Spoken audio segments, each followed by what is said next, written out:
சொர்க்கம்னு சொல்கிறாங்க. சொர்க்கம்னா எங்கே இருக்குது? திருப்பதி ஏழுமலையான் கோயிலில் ராஜகோபத்தில் சொர்க்க வாசல் இருக்குதுன்னு சொல்கிறாங்க. ஸ்ரீரங்கத்தில் எடுத்துட்டிங்கன்னா ஸ்ரீரங்கம் ராஜகோபத்தில் மேலே சொர்க்க வாசல் இருக்குதுன்னு சொல்கிறாங்க. சொர்க்கம்னா என்ன? சொர்க்கம் என்பது இறைவனோட போய் சேரக்கூடிய வழிபாதை அப்படின்னு சொல்கிறது. அப்போ இறைவங்கிறது ராஜகோபுரங்கிறது நம்முடைய கால் பாதம். இந்த பாதத்து வழியாக இருந்து உச்ச நிலைக்கு போய் அப்பிரமத்துக்கு போகிறதுக்கு பேர் தான் சொர்க்கம்னு பேர். பாவ புண்ணியங்கள் அனைத்து நிவார்த்தி செய்து இந்த உலகத்திலிருந்து சொர்க்கத்துக்கு போகிறதுக்கு உண்டான நாள் ஏகாதசி அப்படின்னு சொல்லுவாங்க. இந்த ஏகாதசி நாளில் தான் சொர்க்க வாக்கள் திறக்கப்படும் அப்படின்னு சொல்லுவாங்க. நல்லவர்களாகவும் நேர்மையாக உண்மையாக இருப்பவர்கள் அந்த ஏகாதசி திதியில் இறப்பாங்க.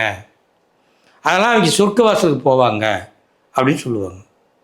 அந்த மாதிரி உண்மையாக நீங்கள் போகணும்னு நினச்சா நிச்சயமாக உண்மையாக வாழணும்.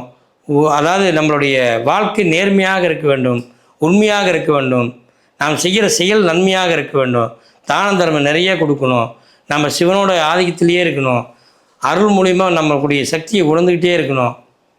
இதெல்லாம் இருந்து நாளடைவில் செய்ய செய்ய செய்ய உங்களுக்குள்ள சொர்க்கத்தை தேடக்கூடிய மிகப்பெரிய அந்த ஆன்மனுடைய பரிமாண வளர்ச்சி உங்களுக்கு புரிந்துவிடும். நீங்கள் சொர்க்கத்துக்கு போயிடுவீங்க.